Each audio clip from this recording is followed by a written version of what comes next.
Shalom, selamat datang di Grace Case, tempat kita bertumbuh bersama dalam pengenalan akan kasih karunia Tuhan bersama saya Yudi.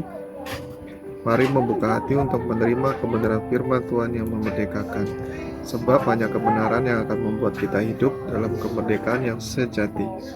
Kita melanjutkan seri keempat, hubungan yang intim dengan Tuhan. Di episode sebelumnya kita belajar bahwa doa adalah percakapan seorang anak kepada bapaknya.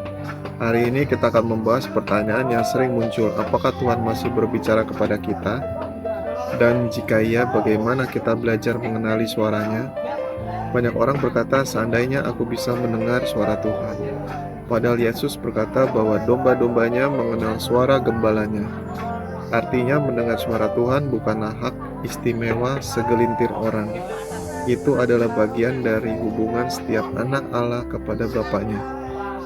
Namun kita perlu belajar mengenali cara Tuhan berbicara. Sebagai ilustrasi, seorang ibu berada di taman bermain yang ramai. Banyak anak sedang berteriak, namun ketika anaknya sendiri memanggil, "Mama," ia langsung mengenali suara itu. Mengapa? Karena semakin dekat hubungan, semakin mudah mengenali suara. Begitu juga dengan Tuhan, semakin kita dekat dengannya, semakin kita belajar mengenali pimpinannya. Firman Tuhan pada episode ini yang pertama diambil dari Yohanes 10 ayat 27. Domba-dombaku mendengarkan suaraku dan aku mengenal mereka dan mereka mengikut aku. Yang kedua diambil dari Roma 8 ayat 14. Semua orang yang dipimpin Roh Allah adalah anak Allah.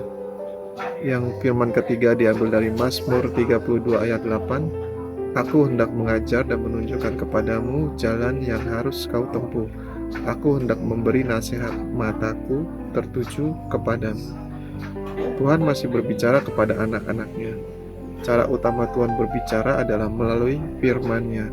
Karena itu setiap suara atau kesan yang kita terima harus selalu diuji dengan Alkitab. Roh Kudus tidak akan pernah memimpin kita bertentangan dengan firman Tuhan. Selain melalui firman, Roh Kudus juga memimpin melalui damai sejahtera, hikmat, dan dorongan yang selaras dengan karakter Kristus. Semakin kita meluangkan waktu membaca firman, berdoa, dan bersekutu dengan Tuhan, semakin peka hati kita terhadap pimpinannya. Mendengar suara Tuhan bukan soal mencari pengalaman yang luar biasa. Yang terpenting adalah memiliki hati yang mau mendengar dan taat. Tuhan lebih rindu membimbing kita daripada kita rindu dipimpin olehnya. Untuk aplikasiannya, sediakan waktu setiap hari untuk berdiam diri di hadapan Tuhan. Bacalah firman, lalu jangan terburu-buru menutup Alkitab. Renungkan apa yang sudah dibaca. Mintalah Roh Kudus memberikan pengertian. Jika kamu merasa Tuhan sedang mengarahkanmu, tanyakan, apakah ini sesuai dengan firman Tuhan? Jika sesuai dengan firman dan menghasilkan damai sejahtera yang berasal dari Tuhan, melangkahlah dengan iman. Grace Nugget untuk episode ini, semakin kita mengenal firman Tuhan, semakin kita mengenali suara Tuhan.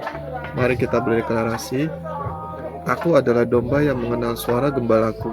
Roh Kudus memimpin hidupku setiap hari.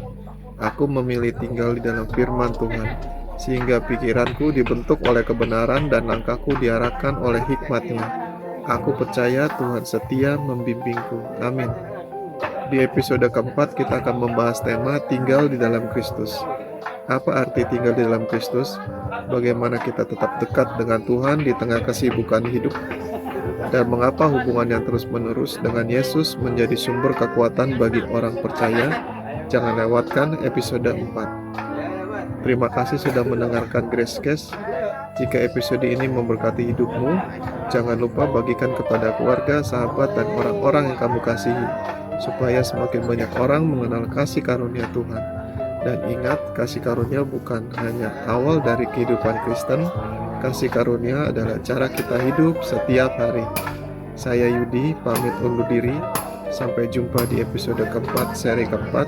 Tetap hidup dalam kasih karunia, tetap berjalan dalam iman, dan Tuhan Yesus memberkati. Amin.